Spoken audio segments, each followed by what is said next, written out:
Thank you, John. Good morning, ladies and gentlemen, and welcome to the Heritage Foundation for an important discussion today on Nepal. It is my pleasure to be joined by Nepal's Deputy Prime Minister and Minister for Foreign Affairs, the Honorable K.P. Sharma Oli. Minister Oli has held these positions since May 2006, following the reinstatement of the Nepali Parliament and the return to democracy after 14 months of autocratic rule. Minister Oli previously served as Nepal's Minister for Home Affairs from 1994 to 1995, and was a member of the Nepali Parliament from 1991 to 2002, serving as the deputy leader of the major opposition party for 3 of those years. Today, Minister Oli is playing a crucial role in peace negotiations with Maoist rebels in the country. The Maoist insurgency has taken a heavy toll on Nepal over the last decade, resulting in some 11,000 deaths. The Deputy Prime Minister has helped to maintain the current ceasefire and work to convince the Maoists to give up to armed insurgency and to participate in the political process. I look forward to hearing from Minister Oli about the current status of the peace negotiations and his thoughts on Nepal's future. We also hope to hear how the United States can help to encourage peace and stability in Nepal, a country that is strategically located between 2 emerging powers in China and India. Before we begin, however, I would like to take a moment to remember those who perished over the weekend in a helicopter crash in Nepal. On behalf of all of my colleagues at the Heritage Foundation, I would like to extend our condolences for the loss of State Minister for Forestry, Mr. Gopal Rai, Deputy Director of the USAID Mission in Nepal, Ms. Margaret Alexander, and Dr. Binjnan Acharya, who also worked with the USAID Mission, as well as the other 21 victims who died in that fateful crash. Let me now turn over the podium to our speaker for this morning, Minister K.P. Sharma Oli.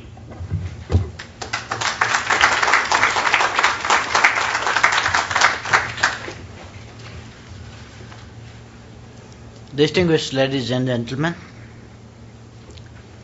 good morning everybody, and thank you so much Mr. Nedam for your kind words of introduction.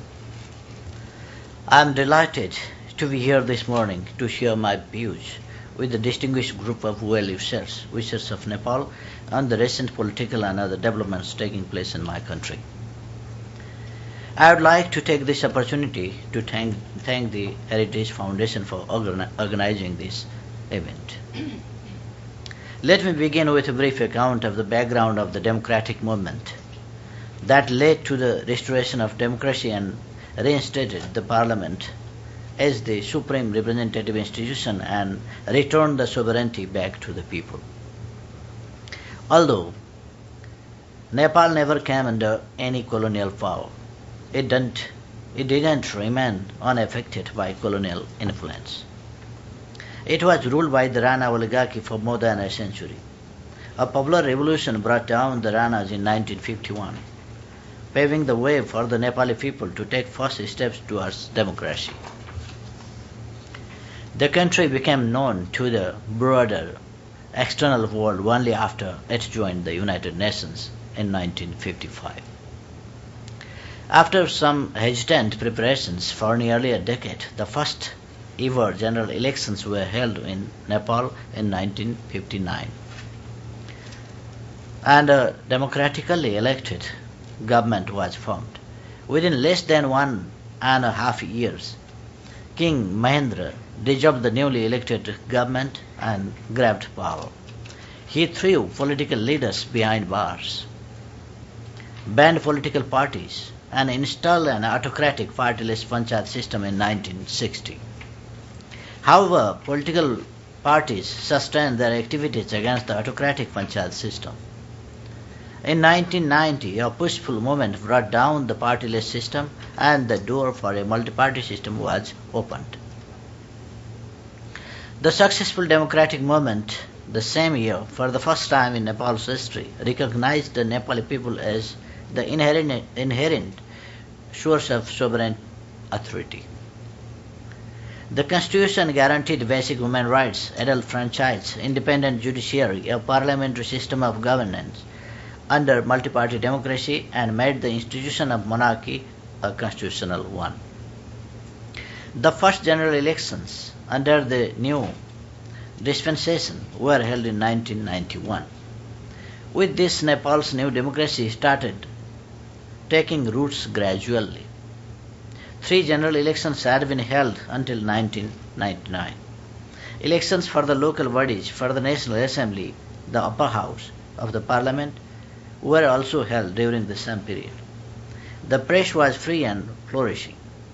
The judiciary was independent. Fundamental rights and civil liberties were guaranteed. Although internal squabbles within and between political parties were not uncommon, the basic thrust of the political system was to institutionalize democracy and empower the people. Elections were peaceful, spirited, and mainly based on healthy competition. The economy was growing at a respectable rate. However, the Maoists withdrew themselves from the democratic parliamentary process and started a so-called People's War in early 1996. The declared objective of the insurgency was to dismantle the existing democratic institution and state structure through the force of arms, violence, and terror. This came as a serious threat to Nepal's fledgling democracy. Although the extremist ideology adopted by the Maoists has been largely discredited and outdated, the rebels were able to take advantage of the democratic openness and the inequitable and exploitative socio-economic structure of the traditional Nepali society on the other. While the Maoists were aggressively consolidating their hold on the rural areas of Nepal through terror, intimidation, and extortion, King Birendra and his entire family were killed in the palace massacre in 2001, and his brother Gyanendra ascended the throne.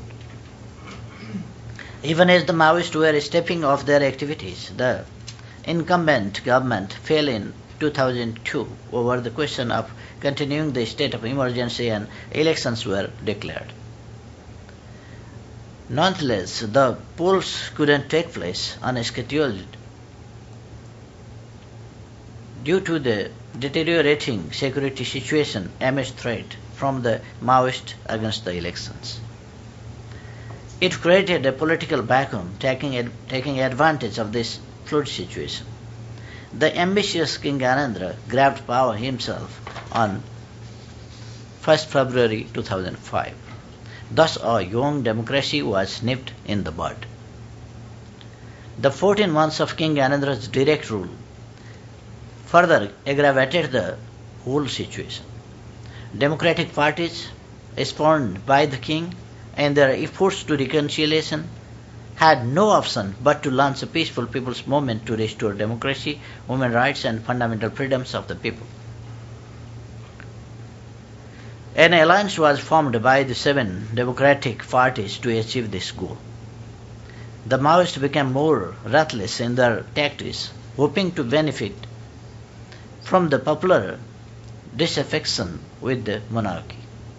Keeping all these circumstances in mind, in November 2005, the alliance reached a historical 12-point understanding with the rebels that paved the way for a peaceful democratic movement against the royal autocracy.